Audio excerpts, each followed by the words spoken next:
Hi students, welcome in Jizamata Academy. Today we are going to learn a new topic, that is poem of the 10th standard 2.1, You Start Dying Slowly. Let's learn the poem directly. The poem is written by Pablo Neruda, one of the greatest poet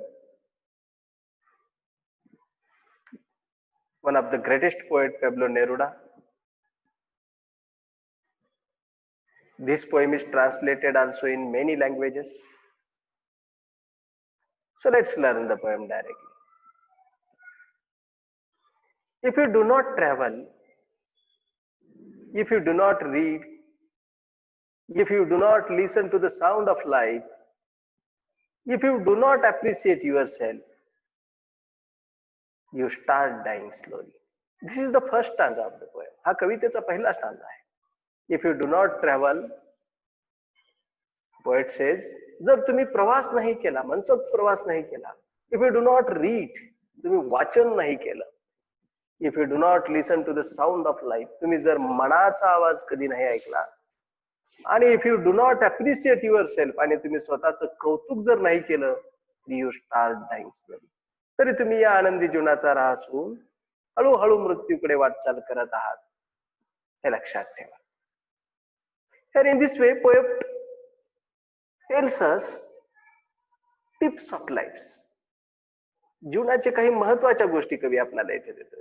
how to leave, कसं जगायचं हे या कवितेतून कवी आपल्याला सांगतोय. कवी सांगतोय की if you do not travel, जर प्रवास नाही केला, नाही वाचन केलं, जर स्वतःच कधी मनाचा आवाज नाही ऐकला, आणि कधी जर स्वतःच कौतुक नाही केलं, तर तुम्ही जीवनाचा ऱ्हास करत चाललेला आहात. You start dying slowly. Do you understand the first stanza? हा फर्स्ट स्टांजा कळला का आपल्याला? Some questions on this part. What things can lead to slow death? याच्यातल्या कुठल्या थिंग्स आहेत ज्या आपल्याला स्लो डेथ कडे घेऊन जातात? The answer is, according to the poet, our negligence towards travelling. आपलं प्रवासाकडे असणारं दुर्लक्ष, रीडिंग वाचनाकडे असणारं दुर्लक्ष, and our negligence towards our life, आणि आपलं आपल्याच जीवनाकडे केलेलं दुर्लक्ष can lead us to slow death. या गोष्टी आपल्याला हळूहळू कुठे करतात? मृत्यूकडे घेऊन जातात. आनंदी जीवनाचा आपला ऱ्हास करून आपल्याला दुःखमय जीवनाकडे वाटचाल करायला भाग पाडतात. Second question on this part, according to the poet, what should we do? मग आता कवीच्या मध्ये आपण काय करायला पाहिजे? कवी आपल्याला म्हणतो की आपण वरील गोष्टी नाही केल्या तर आपण जीवनाचा ऱ्हास करत आहोत. म्हणजेच आपण काय करायला पाहिजे? It means we should read a lot, we should travel a lot, we should listen the sound of life. आपण आपल्या जीवनाचा आवाज ऐकला पाहिजे. And we should appreciate ourself for good things. आपण आपल्या स्वतःचीच कौतुक केलं पाहिजे जर आपल्या ज्या चांगल्या गोष्टी आहेत त्याच्यासाठी. According to the poet, we should travel, read, give attention to our life, and appreciate ourselves to live happy life. लक्षात आलं असेल आपल्याला या दोन्ही प्रश्नाची उत्तर. Now let's learn the second stanza of the poem. चला तरी सेकंड स्टांजा बघूया. When you kill your self-esteem, what does the poet tells in the first line of second stanza? When you kill your self-esteem, जर तुम्ही तुमच्या स्वतःचा स्वाभिमान जर जतन करत नसाल, when you do not let others help you, आणि तुम्ही इतरालाही तुमची मदत करू देत नसाल, you start dying slowly. तर तुम्ही हळूहळू जीवनाचा ऱ्हास करत आहात आणि आनंदी जीवन संपुष्टात आणून मृत्यूला जवळ करत आहात. लक्षात ठेवा, when you kill your self esteem, जेव्हा तुम्ही स्वाभिमान ऱ्हास करता, स्वाभिमानाला नष्ट करता, तेव्हा तुम्ही जीवनाचा ऱ्हास करायलेला आहात. तुम्ही मृत्यूला जवळ करायलेले आहात. तुम्ही आनंदी जीवन नष्ट करत चाललेले आहात. अशा स्वरूपामध्ये कवी आपल्याला या स्टांजामधून सांगतो. Now the question on it, what shouldn't we kill? आपण कशाचा ऱ्हास होऊ दिला नाही पाहिजे? The answer is, according to the poet we shouldn't kill our self esteem. कवीच्या मते आपण आपला स्वाभिमान जाऊ दिला नाही पाहिजे, स्वाभिमान नष्ट होऊ दिला नाही पाहिजे. Let's learn the next point of the poem. If you became a slave of your habits, जर तुम्ही तुमच्याच सवयीचे गुलाम बनलात, जर माणसाला सवयीने गुलाम बनवून टाकलं तर जीवनाचा अंत होतो. If you became a slave of your habits, walking every day on the same path, जर तुम्ही तुमच्याच सवयीचे जर गुलाम झालात, सवयीला बळी पडलात, एखाद्या वाईट सवयीचे बळी पडलात, and walking every day on the same path, आणि तुम्हाला रोज रोज रोज त्याच पद्धतीनं त्याच ट्रॅकवरती जीवन जगावं लागत असेल, if you do not change your routine, जर तुम्ही तुमचा हा रोजची दैनंदिन जीवनावस्था बदलत नसाल, if you do not wear different colours, जर तुम्ही वेगवेगळे रंगीबेरंगी वस्त्र परिधान करत नसाल, और you do not speak to those you don't know, आणि अनोळखी व्यक्तीला जर तुम्ही बोलत नसाल, यू स्टार्ट डाईंग स्लो. लक्षात येतंय कवी काय म्हणतो? तुमच्याच सवयीचे तुम्ही बळी पडलेले असाल, एकच रुटीन रोज जगत असाल, जीवनाची दिशा बदलत नसाल, विविध रंगांचे वस्त्र परिधान करत नसाल, आणि अनोळखी व्यक्तीला जर बोलत नसाल, तर समजा तुम्ही जीवनाचा आनंद गमावत आहात, तुम्ही हळूहळू मृत्यूच्या दिशेने वाटचाल करत आहात. Now some questions on this part. What should we wear? आपण काय परिधान करायला पाहिजे बघ अकॉर्डिंग टू द पोएट? कवीच्या मते आपण काय परिधान केलं पाहिजे? यू कॅन गेस, तुम्ही गेस करू शकता. And answer is in the poem. Poem मध्ये आन्सर पण दिलेला आहे. Let's see the answer. We should wear clothes of different colour. आपण रंगीबेरंगी वस्त्र परिधान केले पाहिजे. रोज रुटीन एकच ड्रेस, एकाच कलरची कपडे घालून घालून माणूस असं लाईफ बोरिंग होऊन जातं. म्हणून डिफरंट कलरची वस्त्र परिधान करून लाईफ अशी एन्जॉयबल लाईफ आपण जगली पाहिजे. Second question, whom should we speak? मग आपण कोणाला बोलायला पाहिजे? According to the poet we should speak to the strangers whom we don't know. ज्यांना आपण ओळखत नाही ना, अशा स्ट्रेंजर्सला सुद्धा आपण बोललं पाहिजे, तर जीवनाचा खरा आनंद आहे, असं पॅब्लो नेरुडा आपल्याला सांगतात या कवितेच्या माध्यमातून. One more question, what shouldn't we became? What shouldn't we became? And answer is we shouldn't became slave of our habits. आपण काय बनलं नाही पाहिजे? आपल्याच सवयीचे गुलाम तरी नक्कीच नाही बनले पाहिजे. This is the answer of this question. Now the further poem. If you avoid to feel passion and their turbulent emotions, those which make your eyes glisten and your heart beat fast, you start dying slowly. What does poet tells here? कवी काय म्हणतो इथे? If you avoid to feel passion,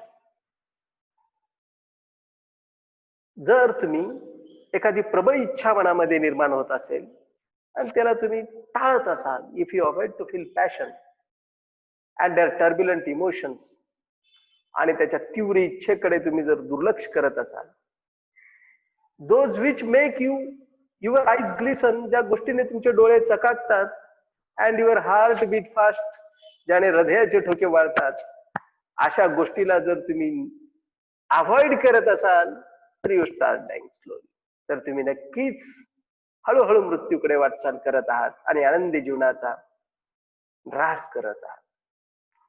लक्षात आला हा stanza काय म्हणतो? Now some questions on this part. या पार्ट वरती क्वेश्चन बघूया. What should we not avoid? मग आपण काय टाळलं नाही पाहिजे? जर आपण आपल्या भावनांना, आपल्या आवडीनिवडीला जर दुर्लक्ष करत असू, तर जीवनाचा ऱ्हास होतो. म्हणजेच आपण काय टाळलं नाही पाहिजे?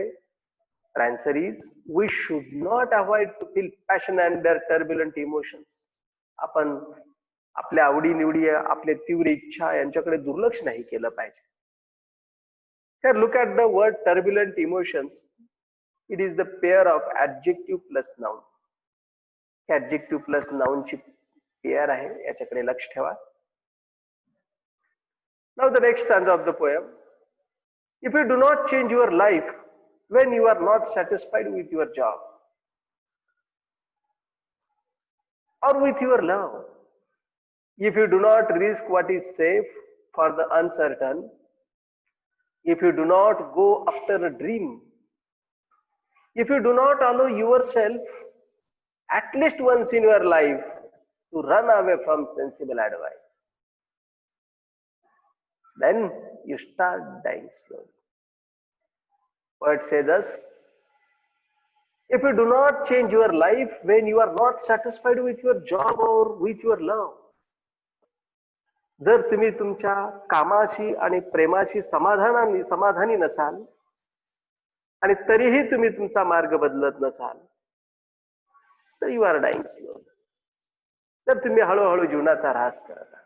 If you do not risk what is safe for the uncertain, जे सुरक्षित आहे, अनिश्चित आहे, अशा गोष्टीसाठी जर तुम्ही रिस्क स्वीकारत नसाल, तर तुम्ही you are dying slowly. If you do not allow yourselves at least once in your lifetime to run away from sensible advice, जर तुम्ही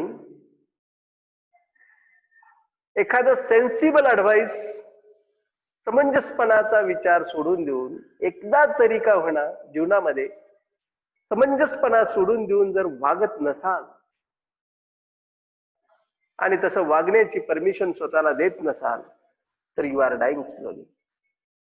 if you do not go after a dream, जर तुम्ही तुमच्या ध्येयाचा पाठपुरावा करत नसाल, तरी देखील यू आर डाईंग स्लोली. कवी काय म्हणतो हे लक्षात आलेलं असेल आपल्याला.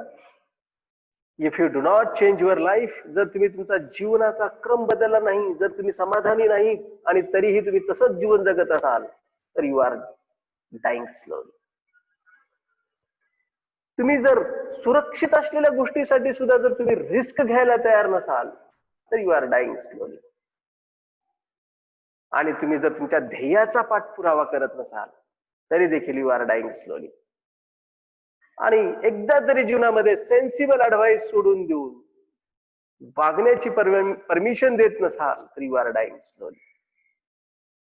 समंजसपणाचा विचार सोडून देऊन एकदा का होईना तुम्ही स्वतःला त्या विचाराच्या पलीकडे जाण्याची परमिशन देत नसाल, तर यू आर डाईंग स्लोली. असा ह्या कवितेचा या भागाचा मिनिंग आहे. I hope you understood the poem. Some questions on this part. या पार्ट वरले काही क्वेश्चन बघू. When should we change our life according to the poet. कवीच्या मते आपण केव्हा आपलं लाईफ बदललं पाहिजे?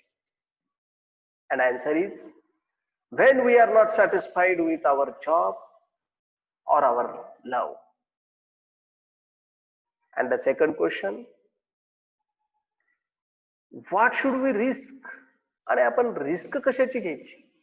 We should risk for the safe things, for uncertain things. Safe आणि अनसर्टन थिंग्स साठी आपण काय केलं पाहिजे? We should risk. धोका पत्करला पाहिजे. What should we follow? And remember, we should follow our dream. आपण आपल्या ध्येयाचा पाठपुरावा केला पाहिजे. What should you allow yourself?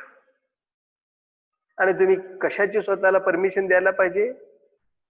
तर we should allow ourselves to run away from sensible advice at least once in our life. आपल्या जीवनात एकदा तरी आपण स्वतःला run away from sensible advice, संवेदनशील विचारी मतांपासून दूर पळून जाऊन स्वतःचा निर्णय घ्यायला एकदा तरी स्वतःचं धाडस करायला पाहिजे.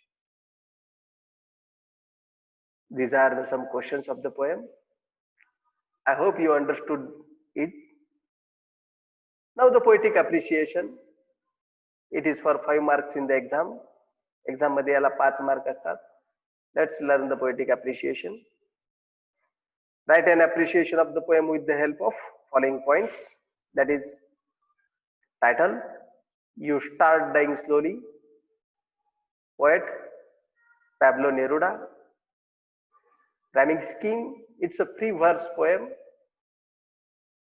हे सगळे पॉइंट नोट डाऊन करत चला. व्हिडिओ पॉज करून याला नोट डाऊन करा, म्हणजे तुम्हाला याचा डेफिनेटली बेनिफिट होईल. Theme and central idea of the poem. The theme of the poem is that we should enjoy life from the bottom of our heart. कवी काय सांगतोय कवितेतून? तर आपण आपल्या जीवनाचा परिपूर्ण आनंद घेतला पाहिजे. We shouldn't neglect our life. आपण आपल्या जीवनाकडे दुर्लक्ष नाही केलं पाहिजे. We should learn lot. आपण खूप गोष्टी शिकल्या पाहिजे. Travel lot. आपण खूप सारा प्रवास केला पाहिजे. गेट नॉलेज, खूप सारं ज्ञान प्राप्त केलं पाहिजे. Get respect from others and self. आणि आपण इतरांकडून आणि स्वतःकडून देखील सन्मान प्राप्त केला पाहिजे. Also we should live cheerful life with possible risk. आणि आनंदी जीवन आपण पॉसिबल रिस्क स्वीकारून देखील जगलं पाहिजे. असं हे थीम या पोएमचं सांगितलेलं आहे. Figure of speech. In this poem mainly repetition figure of speech is used. प्रामुख्याने रिपीटेशन फिगर ऑफ स्पीचला यामध्ये वापरलेला आहे. This is the poetic appreciation of the poem. आणि हा आहे आपल्या कवितेचा आजचा poetic appreciation. If you like our videos, please subscribe our channel, press like and share our videos with your friends, and give comment on our videos. Thank you.